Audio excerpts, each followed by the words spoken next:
ये बात उन दिनों की है जब बुद्धा मरवन में अपना समय व्यतीत कर रहे थे। इस समय तक बुद्धि की प्रसिद्धि दूर दूर तक फैल चुकी थी। बहुत दूर दूर से लोग अपनी चिंताओं और परेशानियों का समाधान खोजने के पास आते थे। ऐसे ही एक दिन जब बुद्धा मरवन में अपने शिष्यों को प्रवचन दे रहे थे तो एक अधड़ उम्र का व्यक्ति अपने 21 वर्ष के पुत्र को अपने साथ लिए बुद्ध की तरफ चला आ रहा था। जब यह प्रवचन स्थल के पास पहुंच गए तो एक नजर उन पर डाली और इशारे से बैठने के लिए कहा। जब प्रवचन समाप्त हो गया और सभी लोग वहां से चले गए तो बुद्ध ने उस व्यक्ति को अपने पास बुलाया और बैठने के लिए कहा। वहां चारों तरफ हरियाली छाई हुई थी। मौसम बहुत सुहाना था और तरह तरह के पक्षियों की आवाजें गूंज रही थीं। ऐसा नजारा देखकर उस व्यक्ति को अंदर से असीम शांति महसूस हो रही थी। इसके बाद बुद्ध ने उस व्यक्ति से आने का कारण पूछा तो इस पर व्यक्ति ने कहा, यह तथागत, मैं 2 दिन की लंबी यात्रा करके अपने पुत्र को आपसे मिलवाने लाया हूं। ये मेरा इकलौता पुत्र है और ये हर समय थका थका रहता है। ऐसा लगता है जैसे इसके अंदर कोई जान ही नहीं है, कोई प्राणी नहीं है। इसका स्वभाव भी काफी चिड़चिड़ा हो गया है। अगर हम इससे कुछ भी कहते हैं तो यह हमारी छोटी छोटी बातों पर गुस्सा हो जाता है। इसके देखने की क्षमता भी उम्र से पहले ही कमजोर हो गई है और इसके बाल भी सफेद पड़ने लगे हैं। इतनी कम उम्र में इतनी बड़ी उम्र का लगना मुझे तो कुछ समझ नहीं आ रहा। किसके साथ हो, क्या रहा है तथागत? मैं अपने पुत्र के स्वास्थ्य को लेकर बहुत चिंतित हूं। जब मैं अपने पुत्र को वैद्य जी के पास लेकर गया तो उन्होंने कुछ औषधि दी और कहा, अपने पुत्र को तनाव कम लेने के लिए कहो। वो अपने दिमाग में बहुत अधिक तनाव लेता है, इसलिए उसकी ऐसी हालत हो गई है। लेकिन मुझे उनके बहुत समझाने के बाद भी तनाव का मतलब समझ नहीं आया। मुझे नहीं पता कि तनाव होता क्या है, यह किन कारणों से आता है और उसे कैसे अपने पुत्र के दिमाग से निकालूं। लेकिन मुझे सबसे पहले तो यह समझना है कि तनाव होता क्या है। इसीलिए तथागत मैं आपके पास आया हूं। कृपया आप मेरी समस्या का समाधान कीजिए। यह सुन बुद्ध उसके पुत्र को बड़े ध्यान से देखते हैं, उसके चेहरे को देखते हैं, उसकी आंखों को देखते हैं और फिर उसके हाथों की नब्ज को भी देखते हैं। यह सारी विधि करने के पश्चात बुद्ध उस व्यक्ति से कहते हैं, तनाव लेना तो कोई नहीं चाहता, लेकिन फिर भी यह तनाव लोगों के दिमाग को दीमक की तरह पकड़ लेता है और व्यक्ति जान भी नहीं पाता कि वह तनाव में जी रहा है। लेकिन अगर व्यक्ति तनाव के कारणों को अच्छे से समझ लेता है और तनाव के बारे में कोई ऐसा पैमाना बना लेता है जिससे वह जान सके कि वह कितने तनाव में है, तो वह इस समस्या का समाधान भी खोज सकता है। सबसे पहले तो तुम ये समझो कि तनाव होता क्या है। जब भी कोई व्यक्ति कोई काम कर रहा होता है लेकिन उसका मन कहीं दूर भटक रहा होता है, कल्पनाओं में होता है, तो उसके शरीर और मन के बीच एक दूरी पैदा हो जाती है। यह दूरी जितनी अधिक होगी, व्यक्ति उतनी ही ज्यादा बेहोशी की अवस्था में होता है और शरीर व मन के बीच की इसी दूरी, इसी खिंचाव को तनाव कहा जाता है। आखिर कोई पसंदीदा खेल खेलने के बाद व्यक्ति चुस्ती और प्रसन्नता से क्यों भर जाता है, जबकि उसने तो अपने शरीर को थकाया है। लेकिन समझने वाली बात यह है कि खेलते समय मन और शरीर एक साथ पूरी तरह से उस खेल में केंद्रित होते हैं, जिससे शरीर और मन के बीच दूरी पैदा नहीं होती और कोई तनाव पैदा नहीं होता। और अगर दिमाग में कोई तनाव था भी तो वो भी दूर हो जाता है। लेकिन इसके विपरीत जब हम कोई ऐसा काम करते हैं जो हमें पसंद नहीं है तो हमारा तो उस काम को कर रहा होता है, लेकिन हमारा मन कहीं दूर कल्पनाओं में भटक रहा होता है, जिससे शरीर और मन के बीच एक दूरी पैदा हो गई और तनाव ने जन्म ले लिया। इसीलिए व्यक्ति को एक समय पर सिर्फ एक ही काम करना चाहिए और अपने तन और मन की सारी शक्ति उसी एक काम पर लगा देनी चाहिए, जिससे व्यक्ति के अंदर तनाव पैदा ही ना हो। इसके बाद बुद्ध ने कहा, तनाव पैदा होने के मुख्य 8 कारण होते हैं और जिसने इन कारणों को समझ लिया वो जीवन भर तनाव मुक्त रह सकता है।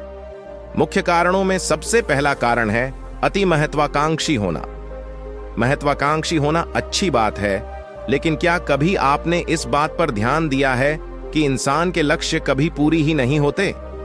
उसका एक लक्ष्य पूरा हुआ नहीं कि वह दूसरे की तरफ भागने लगता है, दूसरा पूरा हुआ तो तीसरे की तरफ, और इस तरीके से वो अपने लक्ष्यों को पाने के लिए जिंदगी भर गोल गोल घूमता रहता है। इसीलिए जो व्यक्ति अति महत्वाकांक्षी होता है, जिसने बड़े बड़े लक्ष्य बनाए होते हैं, वह वर्तमान में कभी रह ही नहीं पाता। उसका मन सदैव भविष्य की योजनाएं बनाने में ही व्यस्त रहता है। उसका शरीर तो वर्तमान में रहता है, लेकिन भविष्य में ही रहता है, जिससे मन और शरीर के बीच दूरी पैदा हो जाती है और वह तनाव भरी जिंदगी जीने लगता है। बुद्ध के मुंह से यह बात सुन उस लड़के ने कहा, बुद्ध, तो फिर इसका मतलब है कि हमें लक्ष्य नहीं बनानी चाहिए, क्योंकि लक्ष्य बनाना भी तो महत्वाकांक्षा ही है। इस पर बुद्ध ने कहा, जीवन में लक्ष्य बनाना कोई गलत बात नहीं है, लेकिन समस्या तब उत्पन्न होती है जब वो अपना पूरा ध्यान उस लक्ष्य से मिलने वाले परिणाम पर ही लगा देते हैं और उसके परिणाम की चिंता करते रहते हैं। व्यक्ति को वर्तमान में जीना आना चाहिए। आप लक्ष्य बनाइए और उस लक्ष्य की प्राप्ति के लिए कड़ी मेहनत करिए, लेकिन साथ ही साथ आपको इस बात का भी ज्ञान होना चाहिए कि आप अभी वर्तमान में जी रहे हैं और वर्तमान ही सत्य है। बुद्ध ने आगे कहा, तनाव का दूसरा सबसे बड़ा कारण है ईर्ष्या। जब व्यक्ति ईर्ष्या और जलन से भर जाता है तो उसका मन अंदर से सड़ने लगता है। ईर्ष्या एक आंतरिक घाव है। आंतरिक घाव यानी मन का घाव। व्यक्ति के शरीर का घाव तो भर सकता है, लेकिन मन का घाव कभी नहीं भर सकता। इसीलिए व्यक्ति को दूसरे की खुशी और तरक्की से कभी ईर्ष्या नहीं करनी चाहिए, क्योंकि तनाव का कारण है। इसके बाद बुद्ध ने तनाव का अगला कारण बताते हुए कहा कि आरुषिपूर्ण काम करने से भी मन में तनाव पैदा होता है। जो काम करना हमें पसंद ही नहीं है, जिसका में हमारी रुचि ही नहीं है, उस काम में हमारा मन लग ही नहीं पाएगा। हमारा शरीर तो वही बैठा रहेगा, लेकिन हमारा मन कल्पनाओं की उड़ान भरेगा, जिससे शरीर और मन के बीच दूरी पैदा हो जाती है और व्यक्ति तनावग्रस्त हो जाता है। इसीलिए इंसान को हमेशा अपनी रुचि के अनुसार ही कार्य करनी चाहिए। अगर व्यक्ति ने यह पता कर लिया कि उसे कौन सा काम करना पसंद है और वो उसी काम को अपने जीवन का लक्ष्य बना लेता है, तो फिर वो काम उसके लिए काम नहीं बल्कि खेल बन जाता है। फिर बुद्ध ने कहा, तनाव का चौथा कारण होता है किसी दूसरे से अच्छा रखना। बुद्ध ने उस व्यक्ति की ओर इशारा करते हुए कहा, एक पिता होने के नाते तुम्हारी अपने पुत्र से बहुत सी अपेक्षाएं होंगी कि तुम्हारा पुत्र एक बहुत ही कामयाब इंसान बने, तुम्हारा नाम रोशन करे, जैसा तुम चाहते हो उस तरह का जीवन जिए, तुम्हारी हर बात मानी। लेकिन क्या आज तक कभी किसी की सारी अपेक्षाएं पूरी हुई है? जब भी कोई व्यक्ति किसी दूसरे से कोई अपेक्षा रखने लगता है तो वो अनजाने में अपने लिए तनाव पैदा करने लगता है। जरा सोचो कि अगर तुम्हारा बेटा तुम्हारे अनुसार काम नहीं कर रहा और वो नहीं बन पा रहा जो तुम उसे बनाना चाहते हो, तो निश्चित रूप से तुम्हारे दिमाग को तनाव पकड़ लेगा। तुम तनाव से भरा जीवन जीना शुरू कर दोगे और इस तनाव के बस में आकर तुम ऐसा व्यवहार करोगे, ऐसी बातें करोगे कि तुम्हारा अपने पुत्र के साथ संबंध और भी खराब होता चला जाएगा। इसीलिए व्यक्ति को जितना हो सके उतनी कम अपेक्षाएं दूसरों से रखनी चाहिए, और अगर पूरी तरह से तनाव मुक्त रहना है तो दूसरों से अपेक्षा रखना ही बंद कर दो। इसके बाद बूथ ने कहा कि शारीरिक कष्ट भी इंसान के तनाव का एक कारण होता है।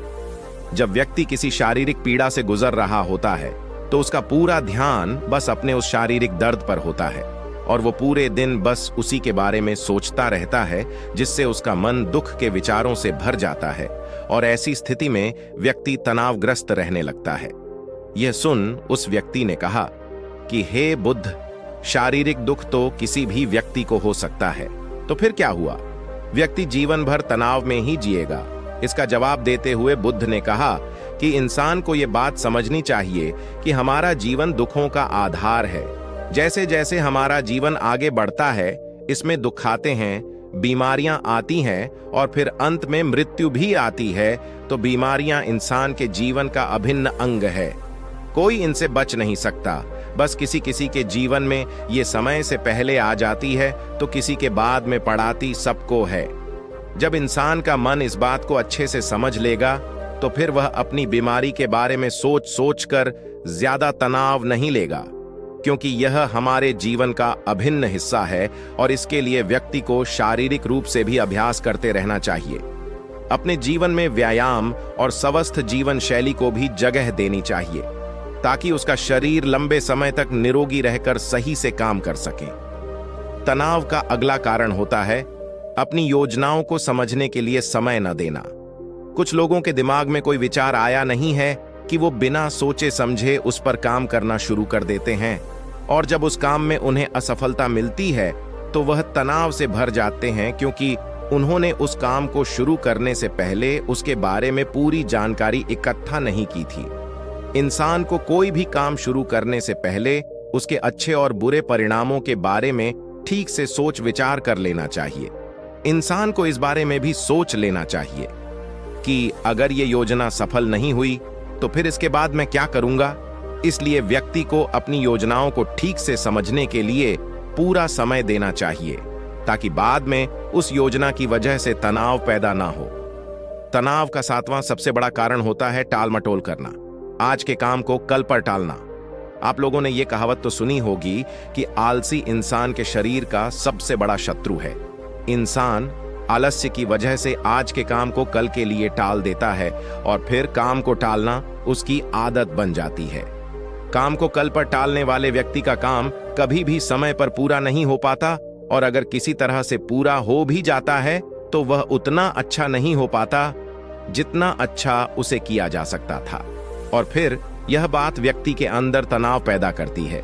लेकिन काम को टालना या काम को एकदम अंत समय पर करना एक आदत है, इसीलिए व्यक्ति ना चाहते हुए भी बार बार अपनी इस आदत का शिकार बन जाता है और काम को टालता रहता है, और फिर जब काम की समय सीमा पास आ जाती है तो वह तनाव से भरकर काम को पूरा करने का प्रयास करता है। इसीलिए तनाव मुक्त रहने के लिए व्यक्ति को काम को टालने की आदत छोड़नी पड़ेगी, और यह तभी संभव है जब व्यक्ति काम को समय से पहले खत्म करने का निश्चय करे। सबसे आखिरी और सबसे प्रमुख कारण जो तनाव का होता है वो है ज्यादा सोचना। लगातार सोचते रहना भी एक बीमारी है, और यह उस व्यक्ति में सबसे ज्यादा पाई जाती है जो कपोल कल्पनाएं करता है, जो अतीत की घटनाओं और भविष्य की बातों के बारे में सोचता रहता है, जो बेवजह के अनुमान लगाता रहता है। इसीलिए व्यक्ति को ज्यादा सोचने की आदत पर लगाम लगाना चाहिए। इसके लिए जितना हो सके खुद को काम में व्यस्त रखना चाहिए, और हर दिन ध्यान का अभ्यास करने को अपने जीवन का हिस्सा बना लेना चाहिए। बुद्ध के मुंह से यह सारी बातें सुनकर उस व्यक्ति ने हाथ जोड़कर कहा, बुद्ध, मेरा पुत्र तो अभी मात्र 20 वर्ष का ही है, और इसमें अभी इतनी समझ भी नहीं है कि यह आपकी बताई सारी बातों का एक साथ पालन कर सकें। आप कृपया करके तनाव मुक्त रहने का कोई आसान सा तरीका बता दें, जिससे मेरा बेटा उसका अनुसरण भी कर सके और तनाव मुक्त भी रह सके। उस व्यक्ति की यह प्रार्थना सुन बुद्धि ने कुछ सोचते हुए जवाब दिया, अगर तुम इतनी सारी बातों का पालन नहीं कर सकते तो इसके लिए एक बहुत ही आसान विधि है। तुम एक बार में एक काम को करने पर ध्यान लगाओ भी काम कर रहे हो, उस समय पर सिर्फ उसी काम को करो, सिर्फ उस पर ही अपना पूरा ध्यान लगाओ, और अगर तुम्हारा मन इधर उधर भटक जाता है तो जैसे ही तुम्हें याद आए उसे वापस फिर उसी काम में लगा दो। ये सबसे आसान और अच्छा तरीका है तनाव मुक्त रहने का। जब तुम भोजन करो तो उस समय सिर्फ भोजन ही करो, उसके पूरे स्वाद का आनंद लो, उसी अनुभव करो। जब चलो तो अपना पूरा ध्यान सिर्फ चलने लगा दो। इससे तुम्हारा मन और तुम्हारा शरीर दोनों एक जगह पर केंद्रित रहेंगे, दोनों के बीच दूरी पैदा नहीं होगी, जो कि तनाव का मुख्य कारण होती है। दोस्तों, आज की युवा पीढ़ी एक ही समय पर 2-2, 3-3 काम करने के आदी हो चुकी है, जैसे फोन पर बात करते हुए गाड़ी चलाना, खाना खाते हुए टीवी देखना, ये फोन चलाना, और फिर इनकी शिकायत रहती है कि मैं तनाव में जी रहा हूं, मेरा मन नहीं शांत रहता है, मैं चिड़चिड़ा सा हो गया हूं। जब कोई व्यक्ति एक ही समय पर 3-3 काम करेगा तो तनाव पैदा होना तो स्वाभाविक है, क्योंकि दिमाग तो एक समय पर पूरा ध्यान लगाकर सिर्फ एक ही काम कर सकता है।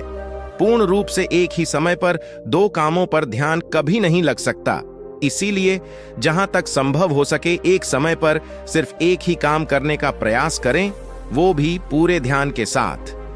दोस्तों, आशा करता हूं कि आपको इस वीडियो से काफी कुछ सीखने को मिला होगा। धन्यवाद।